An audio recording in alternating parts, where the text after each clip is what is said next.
Thus far, the Texas heartbeat law has survived in the courts. With the imminent overturning of Roe versus Wade, state legislatures are moving quickly to enact protections for the unborn. What can we expect from the states? Also, is flyering an abortionist house the same as picketing at a U.S. Supreme Court justice's home? Stay tuned to find out.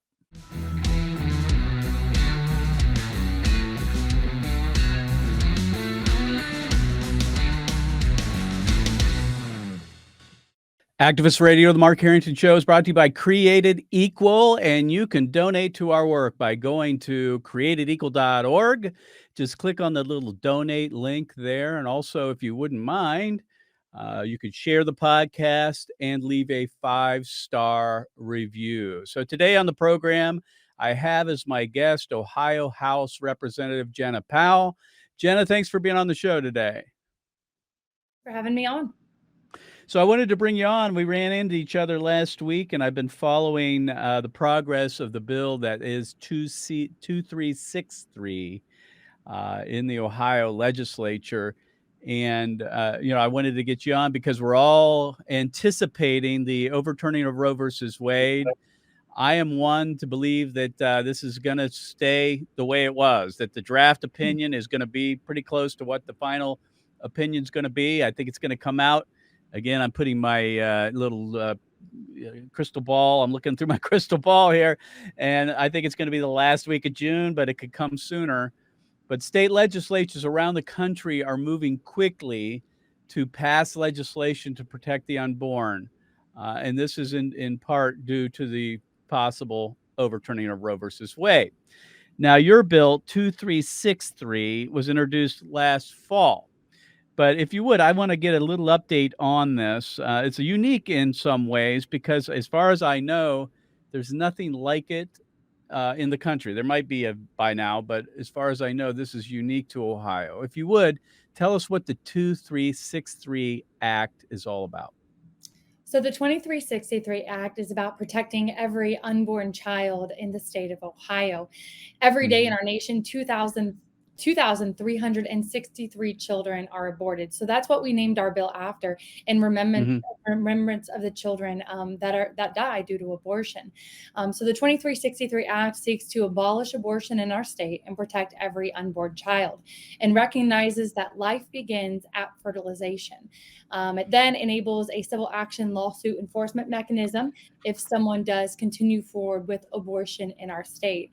This bill is all about protecting the most vulnerable in our state, the unborn child and the pregnant mother. And that's what we're excited about in this piece of legislation. So let me ask you this. The 2363 Act is patterned after, and correct me if I'm wrong, after the Texas heartbeat bill. I also know that reading some of your talking points on this, it has something related to the Arkansas Unborn Child Protection Act. If you would, I think a lot of my listeners know about the Texas heartbeat bill. Who doesn't? If you're pro-life, you've been following this since last fall when the bill was passed, signed into law, and then it stood up against all the court challenges, even today, up to this point. It has. And so that garnered a whole lot of national attention because it was a little different than typical laws in that there is no criminal enforcement by the state. So if you would explain the connection between maybe the Texas heartbeat law and your 2363 Act. Absolutely. So to begin with, I'll start back with the heartbeat bill that Ohio passed. Right. Ohio is actually oftentimes in the leading front of pro-life legislation. We were the first state to introduce and come up with the heartbeat bill. And in my first term in 2019, we had the opportunity to pass that crucial piece of legislation. Unfortunately, as we all knew, because of Roe versus Wade, we knew that it would get held up in the courts. Well, something that Texas did that we found very interesting was that they took Ohio's heartbeat bill, but they added a civil action lawsuit enforcement mechanism. And because the state of Texas has passed that, and it's been stood up in courts, that's been able to save thousands of babies' lives in the state of Texas. But then we've looked at other states and we see that they have a life at conception piece of legislation, because we Right. know that life begins at conception, and the science is crystal clear on that. So we try to look around the nation and take the best pieces of legislation and mold them into the 2363 Act, knowing that life begins at fertilization and enabling an enforcement mechanism that works and will save lives in our state. So let's talk a little bit about the right of private action. This is in a sense, it's a workaround, and it allows individuals to sue rather than the government. And that was intended, I think, and correct me if I'm wrong, to try to get around the idea of these being held up in court. Am I right there? Is that the original intention of the right of private action in Texas, and now with your bill here in Ohio? That is exactly correct. So that people understand, when we're passing all these pro-life pieces of legislation, they keep getting caught up in the court. And what that means is that they don't actually go into effect and protect children's lives in our state. And so the Right. private right of action that Texas took, it was actually stood up before the U.S. Supreme Court. If people are interested, they can go listen to that before the U.S. Supreme Court. There were some very smart pro-life individuals that were fighting for that. And then from there, many children's lives have been saved in the state of Texas because of that. So we've tried to take the best of those and crafted those into the 2363 Act. Mhm. So, folks, just so you understand, this allows individuals to sue the abortionists and others who aid and abet an abortion.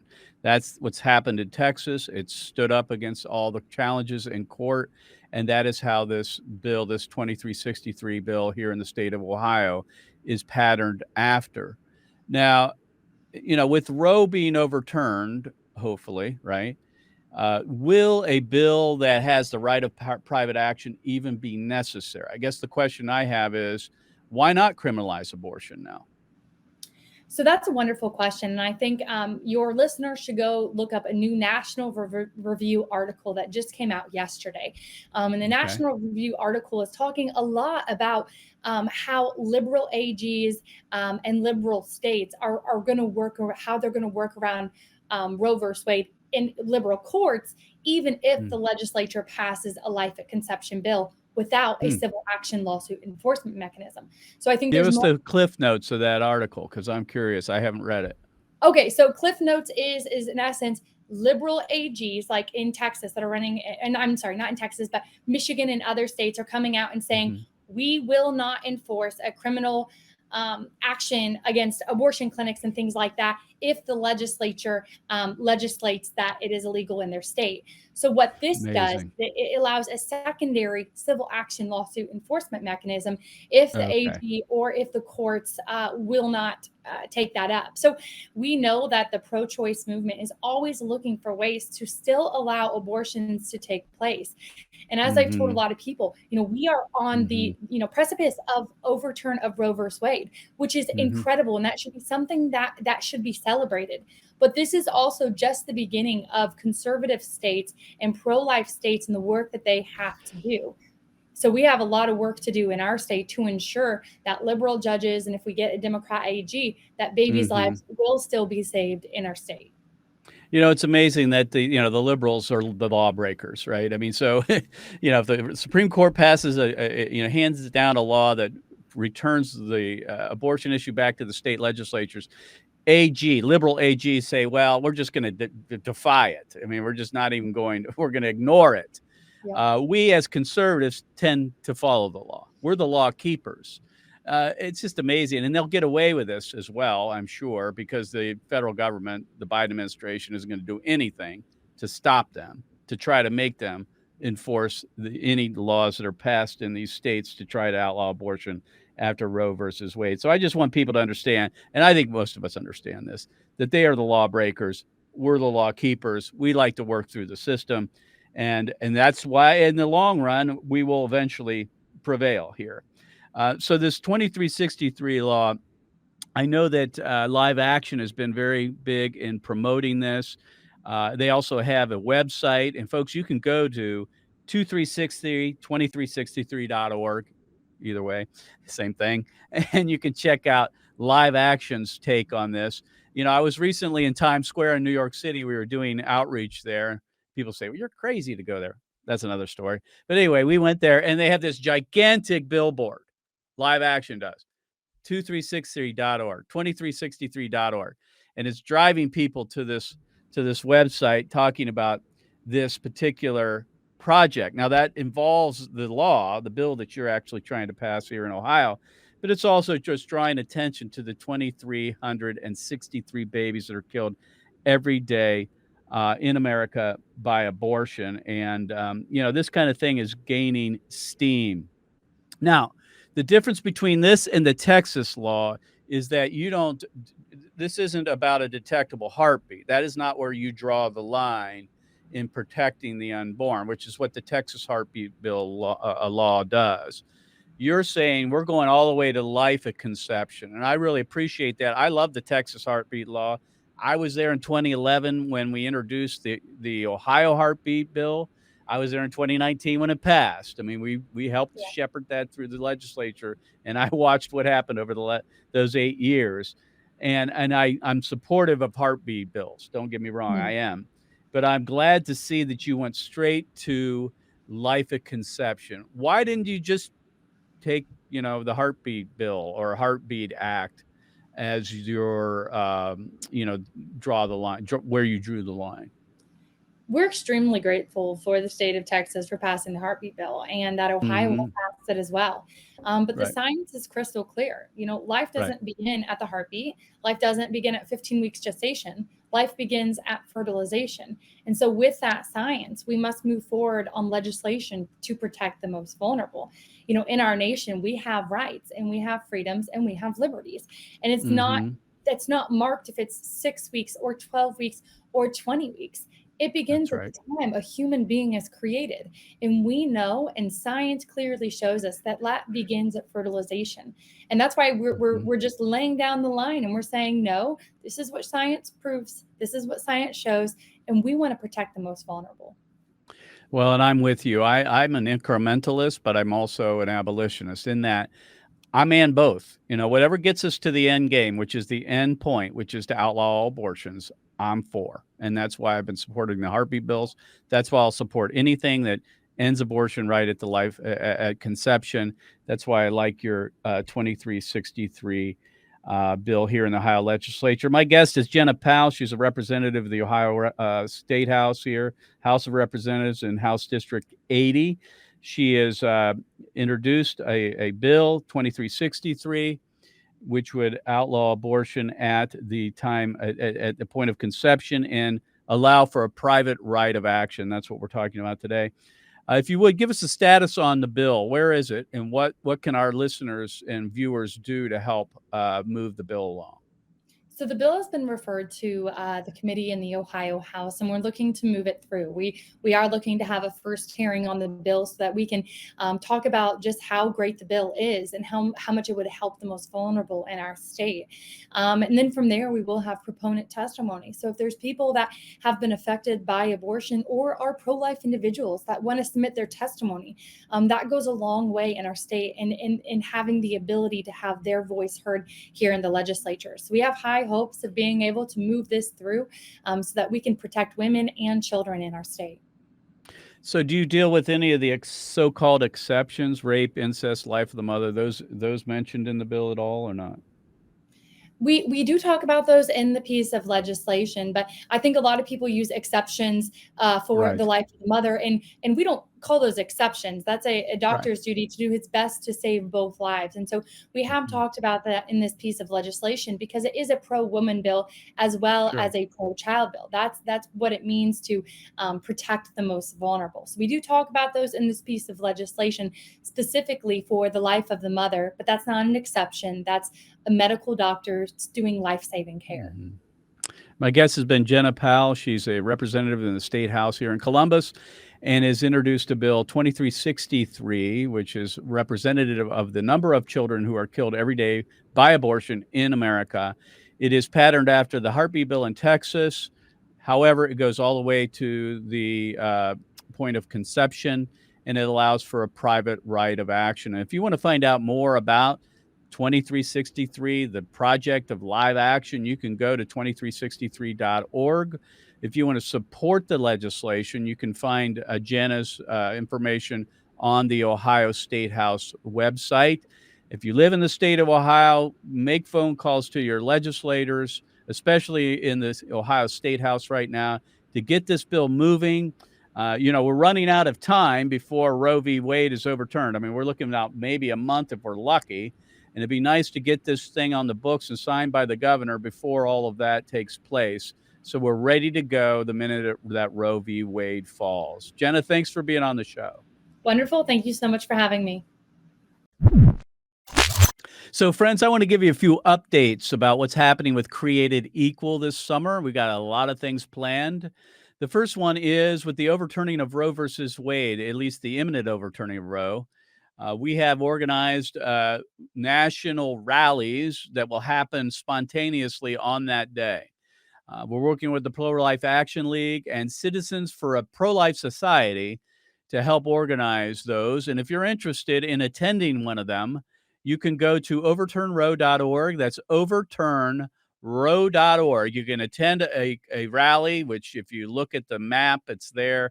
You can click on the little icon for your city, find out who's organizing it, and get in contact with them and be ready at a moment's notice once Roe v. Wade is overturned, Lord willing. You can also host a rally. It's not too late. My view is we probably got about a month here before they actually hand down the decision. You can actually host a rally in your own city. And it's important that we get out in front of this because the pro-abortion activists are going to be way out in front. They're going to be the ones on TV. So we need to also be ready to speak to the issue of what a post-Roe America will look like. So go to overturnroe.org. Also, our day of action is coming up soon here in June. On June 23 and 24, we'll be hosting our own activist training here in Columbus. And you can find out more by going to our website at createdequal.org. And you can click on the day of action and find out more. We've got this year as one of our speakers is Michael Spencer, who is a former pastor. He's going to speak as well. He now runs Project Life Voice. He's going to be speaking at the Day of Action, as well as Samuel Say, who's a blogger and activist. And Samuel Say is going to be our keynote. I've had Samuel on the program. And so if you're able to come to the Day of Action, just go to our website at createdequal.org and you can find more out about that. Now, what I'd like to do in the remaining minutes is talk about some of the things that have been going on in Washington, D.C. If you've been following us here on the radio program and on my social media, you know that we've been active after the draft opinion by Samuel Alito was released or leaked to the media. And since then, we've been working in the D.C. area. But even before that, when 5 babies were retrieved from the sidewalk of an abortion clinic there in D.C. from the abortionist Cesare Santangelo. And I've been reporting on this over the last several weeks. And we took it upon ourselves to bring more attention to the issue by going into the neighborhoods of the abortion clinic, the neighborhood and the community where the abortionist lives. And we were flyering some of the neighbors to let them know that someone who lives in their community kills babies who could live outside the womb. Some of these almost up to full term. His name is Cesare Santangelo. And so one of our projects is to flyer, that is to take these postcards and distribute them in the neighborhood and the community of the abortion clinic and where the abortionist lives to draw attention to what he does. And here's the purpose of this. We want Cesare Santangelo to have to answer to his friends, his colleagues, his neighbors for what he does. Honestly, maybe the only justice that's going to be brought to these people who kill babies is that they will have to answer for what they do. Now, we're hoping the day will come that justice will be done and that they'll actually be held accountable for what they do by law. But in lieu of that, we can bring attention to them and expose them to their communities. We've had people, abortionists, quit because of this tactic. As long as people don't know what these folks do, they can continue to do what they do. But once it's exposed to the light, then they might think twice about it, because if they remain unbothered, they'll just keep doing what they're doing. So we're trying to bother people in order to get them to think and hopefully bring attention to what people like Sarsari Santangelo does. And so in doing this, of course, we often get attention, and we're not out for that, but sometimes it hits the media. And so what I want to do here, I'm going to play a short clip of a media report from the DC area. This is WUSA 9 in Washington, DC, reporting on the flyering of Cesare Santangelo's community. Go ahead and play that clip. Says he was not expecting that the battle over abortion rights would be delivered directly to his mailbox. To me, it looked like a thinly veiled threat against, against him and his family. It's an abortion provider in our community. To see that it, put towards a doctor is really threatening. The DC resident says this past weekend he received these two flyers at his home in the Berkeley neighborhood near Palisades that read, "Beware, Dr. Cesar Santangelo, late-term abortionist, resides in our neighborhood. Included is the medical expert's home address." I think we're going to see a lot more of this, and it's really scary to see it, this close to home, just a couple blocks away. The flyers are attributed to the group Created Equal and show a photo of a fetus. All right, you can end it there. So here's the thing. The cognitive dissonance in this report is astounding to me. As I'm watching this, I'm thinking to myself, first of all, this resident is more concerned about getting a flyer delivered to his home than he is about babies that can live outside the womb. Those who are fully viable. We're talking 28 to 32 weeks from our best estimation, who are killed by an abortionist in his community. He's more worried about a flyer being delivered to his home than he is that a child killer, and that's who he is, Cesare Santangelo, is killing babies right down the street from him. It's unbelievable. He says this. The resident complains that, quote, "It's scary to see this so close to home." Now, what's really scary to see is that this abortionist is killing babies that can live outside the womb close to his home. The fact that people are expressing their First Amendment protected rights to canvass, which is protected by the First Amendment, to go door to door. People do it all the time for political campaigns and other things, right? That's protected speech. It's free speech. Yet he says that's worse than an abortionist that kills babies that can live outside the womb in his community. This is the unbelievable, the times that we live in, that people are more concerned about this being delivered to their home than they are that it actually happens in their community. The report calls this killer a medical expert. Now, if you look at the front of one of these postcards, no medical expert does this, kills babies who are full term. That's not a medical expert. That's a murderer, period. Yet they call him a medical expert. So these flyers do depict a third trimester aborted baby. Yet they calls him a medical expert who kills late-term babies in the neighborhood. He called it a thinly veiled threat against an abortion provider. There's nothing threatening. It just says Cesare Santangelo operates in your community with a picture of an abortion. That's all it does. That's not a threatening. That's protected speech. We're not saying go to his home. We're not saying do anything violent or illegal. This is applying public pressure, which is protected by the First Amendment. Now, I would submit to you that this would not have been a story if it weren't for what was also going on in Washington in the last several weeks, and that is where leftists, Marxists, pro-abortion activists have been going to the justices' homes and picketing them.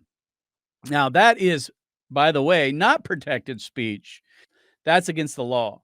Also, in Frisbee, which is a Supreme Court case, they ruled that you can not picket directly in front of a home. In this news piece, they don't talk about that because those are not protected speech. Picketing in front of a person's home is not protected speech. You have to keep moving through the neighborhood.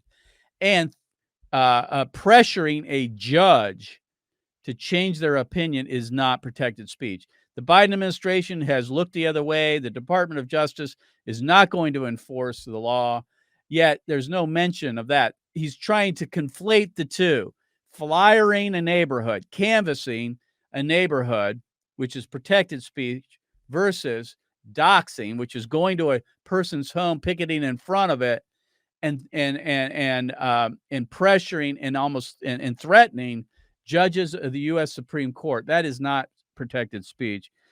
But of course, they're trying to equate the two. So if you want to find out more about this project, you can go to createdequal.org, click on the projectweeklink.com, Project Week link tab there, and you can find out more about the project. We'll see you next time. God bless you. God bless America. And remember, America, to bless God. You've been listening to Mark Harrington, your radio activist. For more information on how to make a difference for the cause of life, liberty, and justice, go to createdequal.org. To follow Mark, go to markharringtonshow.com. Be sure to tune in next time for your marching orders in the culture war.